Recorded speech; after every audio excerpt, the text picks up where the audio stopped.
a budget is a statement of priorities. And when you examine the budget of the Ministry of National Security over the last 7 years, what you will see is that the JCF has been treated as the poor cousin of the Ministry of National Security.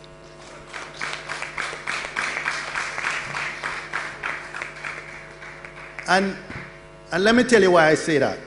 First of all, the capital budget for the Ministry of National Security has been between twice and 3 times the size of the combined capital budgets of the Ministries of Health and of Education. In my time, the most we ever got in a capital budget was a little less than $2 billion. I know those of us who joined here in the 70s and 80s remembered a time when the regiment was deployed. It was in the back of PWD dump trucks, vehicles borrowed from Ministry of Agriculture. Those were the vehicles that we had. Now, as I look around, I see lots of resources. The Ministry of National Security under Minister Chang has got as much as $20 billion in 1 year, 10 times the maximum I ever got. But it's not just because I'm jealous, but can you imagine what the figures would have been like if I had a half of that? But when we look at how it has been allocated, that's where the concern comes. So, for example, during that period between 2014-15 and 2021-22, the recurrent budget increased from 50 billion to just over 80 billion. Now let us drill down to the JCF and the JDF. In that time, the JCF's budget, recurrent budget, increased by 1/3, about 33%. The JDF's recurrent budget increased by over 100%. 3 or 4 times the percentage increase that the JCF had. When we look at the capital expenditure side specifically, the JDF's capital budget peaked at over $12 billion. The JCF has not got even half of that. Almighty God, the source of all life and resources, we thank you for this occasion where we can receive additional resources to boost the fleet of vehicles that we already have. The transformation process of the JCF continues in earnest. We seek your grace and blessings in all our efforts. We appreciate the close collaboration with JCF with its parent ministry, the Ministry of National Security, and ask that the synergy that exists will continue to redound to the effective implementation of our mandate as we seek to provide peace and safety to our nation. We now seek your blessings on these 40 specially fit-for-purpose vehicles. Thanks to the Ministry, the Deputy Prime Minister and Minister of National Security and the Ministry for investing once again in building for us a better, more capable police force. We have 47 Mitsubishi L200s here that will deploy from here all over the country to support our citizens. These pickups have been modified to make them more fit for purpose for policing. And all of this is about rolling out a robust, very aggressive process of modernization.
So consistently, the JDF gets more than twice the capital budget allocated that the JCF has.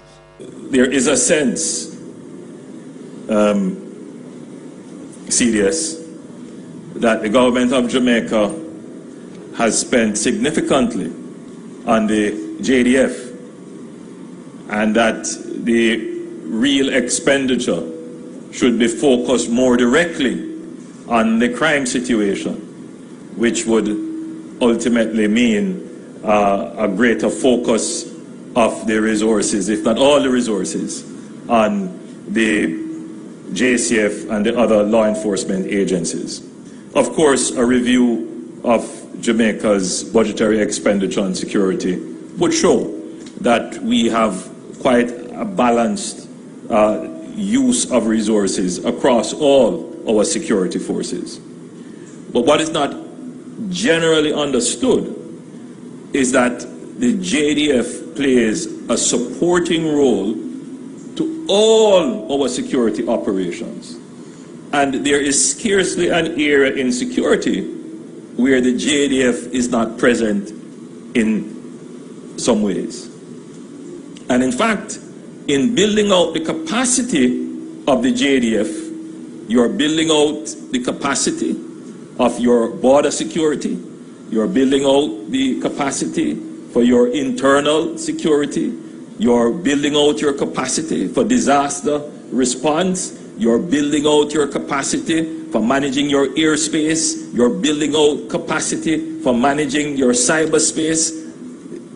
Investing in the JDF is investing across all areas of security for Jamaica. And that is a point that needs to be made over and over and over again. There is a perspective that is in the minds of Jamaicans, less so now than before, that somehow we have our soldiers ensconced at Oak Park camp and not in the field. That is not the report that I have. The report that I have is that the JDF is stretched right across the island, carrying out all kinds of functions. They are sometimes the unseen protection. And our forces are fully utilized. And aside from the reports that I receive from the National Security Council, you know, as I move through the country, I do meet up on soldiers who, they are not complaining, CDS, don't get me wrong, they are not complaining, but they point out that they are on such long duties. In other words, they want me to know that they are very hardworking, that they don't always get the time to go home to their families, that they are on call for long durations. And that is the case, obviously, of a soldier. And our soldiers are being fully utilized. We have a duty, therefore, to provide them with the equipment, such as these, to ensure that they can function. CDS, not in comfort, I'm not proposing that, but that they can be efficient and effective in doing their duties. Though these vehicles look like they will carry you in good comfort through rough terrain and give you the protection necessary. These vehicles actually will add significant capacity to our disaster response capabilities. But they also give us increased visibility and presence in communities that are now challenged with high violence and crime. Armored troop carriers have been a part of the JDF's arsenal since the mid-1970s. In an effort to modernize our fleet, in 2013, we commenced the transition from the Cadillac Gauge Commander V-150 armored personal carrier to our present fleet of Thales Bushmaster protected mobility vehicles. The acquisition of the additional PMVs was a natural step given the force's now island-wide disposition. They will provide us with the increased capability to deploy PMV units within the respective geographical commands to enhance the effectiveness of the troops on the ground. As outlined in our recently published Strategic Defense Review, The expansion of our PMV fleet is a key element of our capability development efforts. The fleet of PMVs will improve our flexibility of the land forces as they conduct operational activities across the island. While the vehicles have proven to be a critical force multiplier in internal security operations, they are also critical to other land operations, such as search and rescue in post-disaster situations or other scenarios. The PMVs are a key component of the JDF's commitment to being fit for purpose now and in the future. So they do serve a critical purpose. Jamaica's capacity to secure its borders has been strengthened with the acquisition of a new surveillance aircraft as well as 2 helicopters and a new hangar for use by the Jamaica Defence Force. Reach them! Always make sure the message reach them! I feel a great sense of pride this morning on this historic day as we commission the newest additions to the JDF Air Wing fleet. The very first maritime patrol aircraft in Jamaica, 2 of 9 429 Bell helicopters that will certainly enhance Jamaica's capabilities. And it marks a single largest investment that any government of Jamaica has made in the area of security. And it marks a transformation in our approach to intelligence gathering and maritime security. Concepts such as border security may not be as familiar to the average man on the street. However, it is this very aspect of security that ensures that we can actually address the issues of crime and violence within our communities. In September, in my address to the UN General Assembly, I reinforced Jamaica's commitment to building a secure environment through combating the illicit traffic and trade in small and light arms. This starts with securing and enhancing our borders. These investments in the aerial capabilities of the JDF are a further demonstration of our commitment and plan to secure Jamaica and its resources for present and future generations. The acquisition of the maritime patrol aircraft will enable Jamaica, which has a maritime space 25 times its landmass, the ability to increase its maritime domain awareness, facilitate search and rescue and maritime interdiction. This is a critical component of the vision of increased security for Jamaica. So, as a result of what I consider an ill-advised and badly skewed expenditure, the force strength of the JCF has, on average, actually declined up to the end of last year. I don't know what it is, the number is as we speak now, and I know a lot of efforts are being made to build the recruitment capacity. So whereas, despite the massive increase in budget allocations to the ministry, the number of police personnel as at the end of last year was about what it was 5 years earlier, just below 12,000, well below the establishment of 14,000. In the comparable period, the JDF enjoyed a huge increase in both the approved establishment and in the actual strength of soldiers. And this what I consider excessive spending on the JDF, while not correspondingly increasing the strength or capacity of the police force, treating it as a poor cousin of the ministry, is one of the reasons we've had a challenge in reducing the murder statistics, the very violent crime statistics.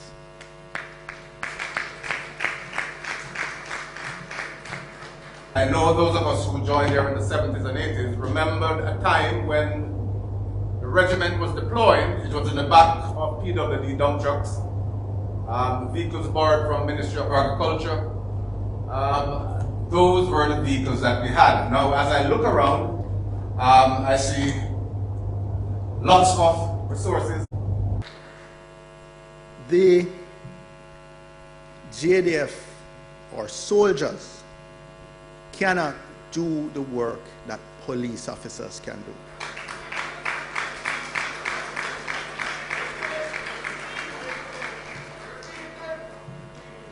I'm happy to.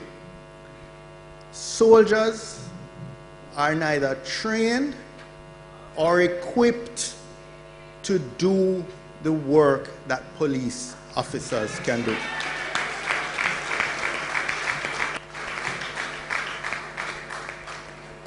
And I have no problem with soldiers being used in support of policing, but they cannot be used instead of policing. Which is why we directed our budget to increase our Coast Guard capabilities. Never before in the history of Jamaica has the capabilities of the Coast Guard been so increased, and we're seeing the results of that. We have created the Maritime, Air and Cyber arm of the JDF, which is to be able to control, as I've said, those spaces. And we have increased our budget to the JCF. Never before have you seen so many police stations being repaired, rebuilt, or built new equipment, technology. So I don't think the public questions whether or not the government has placed the resources into the fight against crime and creating the national security cover for the country. And that was done under Plan Secure Jamaica. And the problem is that for the years of underinvestment in national security, the criminals have built up capacity in firearms, in organization of gangs, in control of communities, and in the financial resources, the means to commit crime in some areas of Jamaica in an almost unchallenged way. And the crime, as I've said on many occasions, it is over and above, not the capacity of the police. That's not the accurate term. It is over and above what policing is designed to address. In other words, if this level of crime existed in any other society, the police in those societies would have a challenge. Because what we are seeing borders on terrorism. What we are seeing is a deliberate attempt to drive fear into the population, deliberate attempts to undermine the state, to corrupt the state. And, you know, it is interesting that a part of the testimony that came out in some of the trials of the gangs is that the gang leader saw the murder rate going down and gave instructions that they must increase the rate, they must go and kill more people. So there is intelligence behind the criminal activity that is taking place. So the regular law enforcement methods are not going to immediately bring down the level of crime. So let's look at what are regular law enforcement methods. Let's look at what we have done with the interdiction of gangs. Now, again, never before in the history of Jamaica have we seen so many gangs being brought through our regular system of policing, meaning that we investigated, we arrested, we put together the cases, we brought evidence before the courts, and we went through a trial. And that process could take 2 years to interrupt the gang. And you have over 100 gangs operating with the limited resources of our investigations and dynamic operations to go and interdict and arrest and so forth. So you see the magnitude of the problem.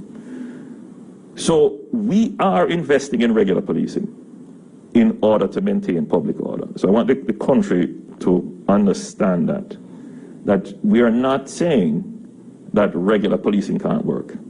That's not what we're saying. We're saying that regular policing is designed to address a certain type and nature of criminal activity. But when the criminal activity that we have now reaches to the point where it could threaten the very existence of the state, it requires a different response from the state. It requires the state to arrange its resources and strategies in a different way in order to address that threat that is diminishing the assurance to the citizen that they would be able to enjoy their life and freedom and their assets. And I'm saying that that arrangement requires certain powers to be given to the state. Commissioner of Police Major General Anthony Anderson and the Chief of Defense Staff Rear Admiral Antoinette Weems Gorman have aligned themselves as symbols of collaboration to introduce a joint anti-gang task force as efforts to curtail crime continue. Major General Anderson says extensive and thorough planning has gone into bolstering the effectiveness of the initiative. He says emphasis has also been placed on cross-training security officers. That is, providing police training for soldiers and military training for police personnel. This is expected to birth enough rounded security officers fit to execute the special operations that will be executed by the task force. He says there has also been training for sub-officers to prepare them to lead these groups. These sub-officers are also, physically we tested them at military standards and they met those standards pretty well. And so we have a cadre now that works with the JDF and can seamlessly do this work. And hence we're seeing those sorts of results, which is what we want. Chief of Defense Staff Rear Admiral Anthony Weems Gorman concurs that the task force will be intentional and relentless in its pursuit of criminals.